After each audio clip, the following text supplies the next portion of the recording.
Prime Minister Narendra Modi has welcomed improving ties with China, attributing the progress to a shared respect for each other's interests. Modi also says he's looking toward seeing Chinese President Xi Jinping later this month at the Shanghai Cooperation Summit in Tianjin. His remarks follow a meeting with Chinese Foreign Minister Wang Yi, who visited India this week for the first time in 3 years. New Delhi has been recalibrating its foreign policy toward Beijing after Washington threatened higher tariffs over its continued purchases of Russian oil. Treasury Secretary Scott Bessent even accusing India of profiteering from the purchases. They're doing what I call the Indian arbitrage. They're buying cheap Russian oil, selling petrochemicals back out. Much of that is going to the richest families in India. We already have very high tariffs on China, and now India is going to see what it feels like.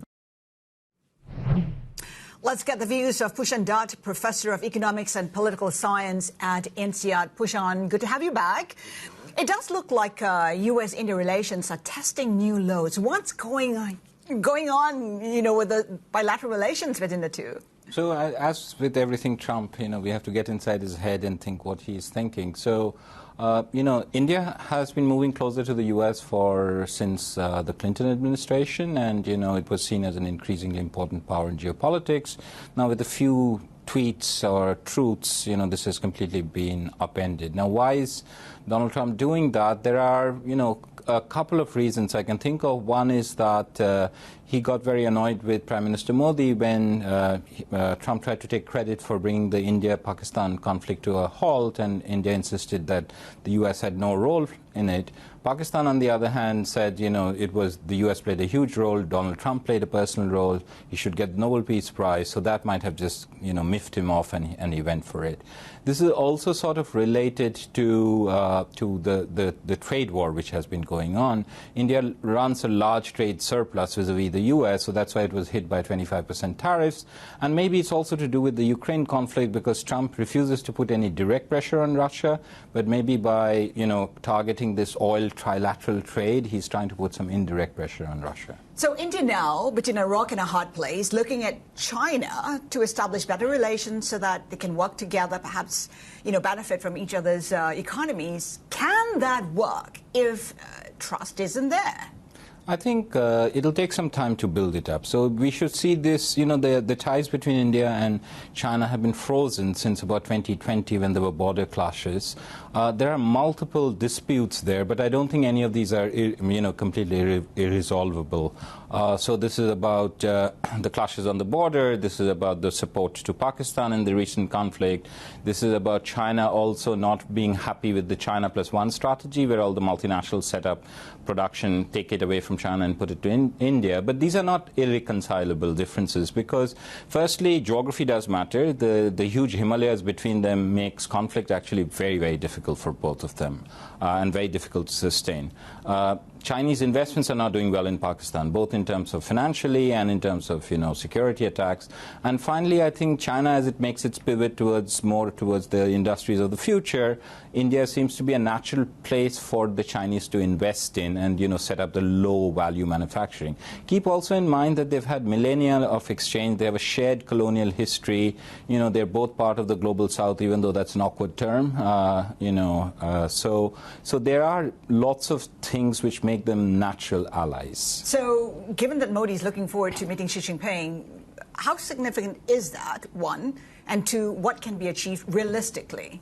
I think, again, it has to be small steps. Like if you just look at the visit of, of the Chinese foreign minister, small steps were put in place. Things like visas, things like, Indian tourists, religious tourists going into Tibet, easing of export controls on critical minerals, fertilizers, etc.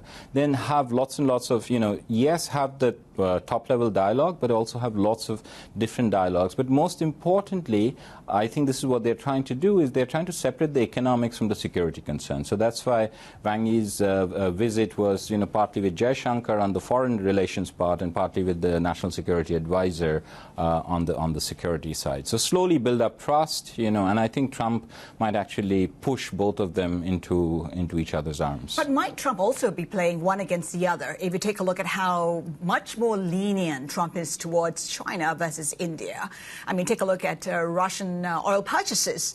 It's holding back in terms of new sanctions against China, but it's slamming India for it. Yeah, so notice the irony in Scott Bessent's comments. Any trade has two parts to it. There is a buyer and a seller. So India is doing the buying and is getting hit with 25% tariffs. But Russia, which is doing the selling, which has invaded Ukraine, which is violating the UN Charter, they are not getting hit with sanctions. The only reason I can think of is that Donald Trump wants to be seen as a deal maker, resolve the Ukraine conflict, maybe win the Nobel Peace Prize, and that is sort of making him not put direct pressure on Russia. He's not putting pressure on China because when he tried to do that with those crazy tariffs of 150%, China really showed that it can eat bitterness and hit back very hard with the critical minerals control. So that made Donald Trump back off. India is a much weaker country. One thing to remember is in the Zelensky meeting that happened, which was very contentious, one question that Donald Trump asked is, what cards do you have?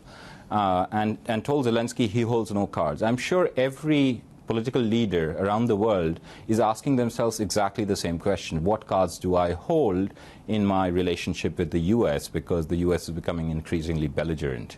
So, for India, I guess the consolation, if you can call it that, is that it's not the only one getting hit by Trump in a big way. Canada, case in point. I mean, how are you looking at how the dynamics are playing out right now? So one of the things to always keep in mind that, there are various strategies that countries are using. Okay, one is the fawning praise strategy, which the Europeans are sort of trying to do. That has worked. That has worked, but we actually don't know whether it has worked because we really don't know that there are no details in the deal. So, for instance, promising that the Europeans will invest massive amounts or the Japanese will invest massive amounts, it is not clear that it's not the Japanese government, it's the Japanese company, and the Japanese government actually has no way of compelling, its companies to invest. So we actually don't know how those deals will work out. The other one is to actually buy, throw a lot of money, investments, like this is what the Middle East is doing, in constructing data centers. And the third one is to stand strong against Trump. But for smaller countries, I'm calling India a smaller country, but this is in terms of, relative to China, for instance. So for other countries, they have to form coalitions. Okay, ASEAN countries, for instance, they have to form coalitions. But then this is what game theorists call a prisoner's dilemma. Every country is incentivized to actually defect and cut its own deal, and therefore these coalitions are very, very difficult to sustain. And when it comes to India and China, both countries trying to provide that leadership in BRICS, for instance, could that cause tension between the two, or could they cooperate and work together? So Donald Trump doesn't like BRICS. Okay, so he's gone after Brazil, he's gone after India. The South African president had a very awkward meeting with him. Okay, with China, he's always threatened but has not actually followed through. Now, both India and China, they do see a big role for BRICS. Okay, but they have a very different vision for BRICS. India sees BRICS as non-West but not anti-West. Okay, so they see this as an alternate grouping, an alternate economic and geopolitical group. China actually sees BRICS as a way to combat the unilateral bullying of the U.S. and opposing the U.S. hegemony or the unipolar global order. So they have different visions of it. India does not want it to become like an anti-U.S. coalition, and I think that's where all the tension between India and China arises in BRICS. Okay, we've talked about how Trump is upending the global order, and we have the BRICS nations asking for a greater voice in global politics and decisions. Would that happen? Not in the short run, because, again... I guess, is this an opportunity for them to play a bigger role?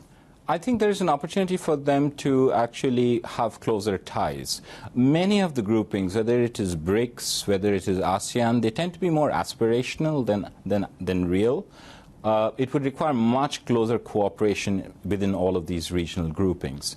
It also, I think, in the long term, the fundamentals don't change. You still have to focus on economics. You have to make sure that your country grows.